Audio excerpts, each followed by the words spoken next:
सभी? I hope आप अच्छे होंगे। तो बच्चों मैंने आप सभी को बहुत सारे इंपॉर्टेंट क्वेश्चन आंसर दिए हैं, उसका रिवीजन कराया है। तो मैंने सोचा कि आप सभी को और एक कुछ इंपॉर्टेंट बताती हूँ। ठीक है बच्चों? तो बच्चों यहाँ देखिए, कविता का पैराग्राफ है, पद के पैराग्राफ है। तुलसीदास जी का है, तुलसीदास जी का पद है। तो एक पहला पद है भरत राम का प्रेम, दूसरा है पद। तो इसमें का जो पैराग्राफ है, आपके एग्जाम में सब प्रश्न व्याख्या भी आते हैं बच्चों, जो 6 मार्क के होते हैं। तो यहाँ पैराग्राफ देखिए, राघो एक बार फिर आओ, ए बर बाजी बिलोकी आपने, बहुरो बन ही सिधाओ, जे पय प्याय पोखी कर पंकज बार बार जो चुकारे, क्यों जी वही मेरे राम लाडीले, ते अब निपट विसारे, भरत सौगुनी सार करत अति प्रिय जानी तिहारे, तदपि दिन दिन ही दिन होत झावरे, मन हो कमल हिम मारे। तो बच्चों ये जो पैराग्राफ है, कविता का जो काव्यांश कांश दिया है, इसका आपका यहाँ पर 100 प्रश्न व्याख्या करना है। यानी कि आपको बताना है कि कविता कहाँ से ली गई है और इसके जो कवि है, रचयिता है, कौन है, और इसका जो अर्थ है यानी कि व्याख्या, इसके बारे में बताना है आपको। तो यहाँ देखिए बच्चों, जैसे प्रसंग है यानी कि आपका इंट्रोडक्शन। तो इंट्रोडक्शन में बताया गया है बच्चों कि यहाँ पर प्रसंग है, प्रस्तुत पद अंतरा भाग के तुलसीदास शीर्षक पाठ से अवतरित। यहाँ माता कौशल्या जो है, जो माता कौशल्या राम की माता जो है, वो राम वन गमन से दुखी घोड़े को देखकर अपने हृदय की व्यथा को व्यक्त कर रही है। तो राम आप लोग जानते ही हैं, पद में जैसा कि पढ़ाया गया है, बताया गया है कि उसमें राम को 14 वर्ष की वनवास मिला था और उनके वनवास से माता कौशल्या तो दुखी थी ही, प्राणी सब दुखी थे, लेकिन साथ साथ जीव जंतु भी दुखी थे। राम की महिमा थी, राम इतने दयालु थे कि उनका स्वभाव इतना अच्छा था कि मनुष्य तो दुखी हो रहे थे, साथ साथ जीव जंतु भी दुखी हो जा रहे थे। तो उनका प्रिय घोड़ा था, उसकी हालत को देखकर वो ये कहती है, राम को बुलाती है। तो यहाँ व्याख्या है बच्चों, माता कौशल्या राम के वन गमन के बाद बहुत दुखी है। वह राम के प्रिय घोड़े की वेदना को अनुभव करते हुए कहती है कि हे राघव, यानी कि हे राम, मतलब एक बार तुम फिर आओ, यानी कि एक बार आ जाओ और आकर अपने प्रिय घोड़े को देख लो और देख कर उसे फिर चले जाना, जिसे तुम जल पिलाकर और उससे प्यार से अपने कोमल हाथों से, कमल रूपी हाथों से सहलाते थे, बार बार पुचकारते थे।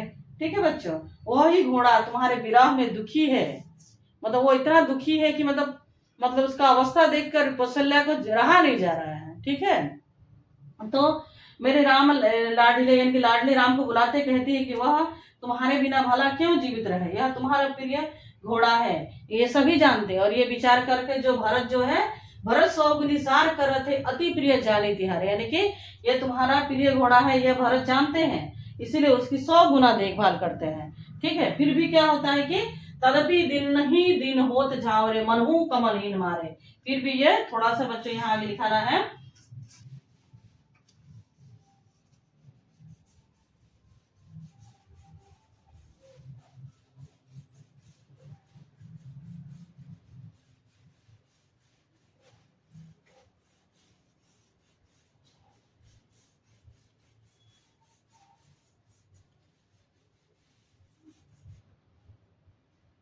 फिर भी बच्चों देखिए यहाँ पर, तो यह विचार करके भरत उसकी 100 गुना देखभाल करता है, 100 गुना देखभाल करता है,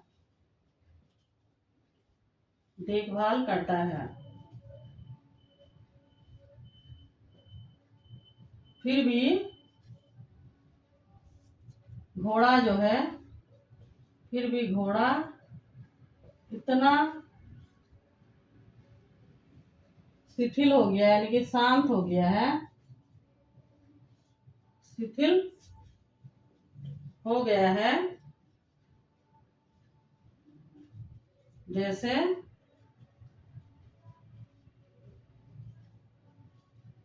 जैसे कमल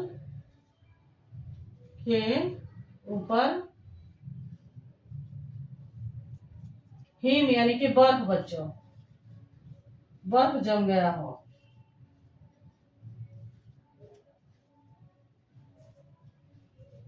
जम गया अर्थात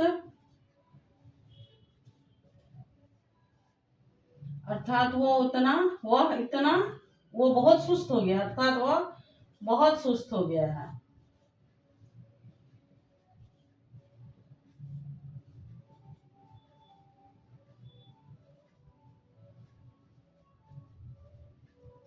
तो बच्चों देखा आपने कि मतलब यहाँ जो सप्रश्न व्याख्या हो गया, आपका पैराग्राफ आएगा, पैराग्राफ से एमसीक्यू भी आएगा, क्वेश्चन आंसर भी आएगा। क्वेश्चन आंसर में क्या इसका होगा कि बच्चों राम की वेदना में अश्व की जो अवस्था हुई है उसका वर्णन कीजिए। ठीक है, पहला तो एक है कि राम के वन गमन के पश्चात कौशल्या की क्या हालत हुई थी उनका वर्णन कीजिए। ठीक है, या कौशल्या राम की वस्तु को देखकर उनकी मनोदशा क्या होती है उसका वर्णन कीजिए।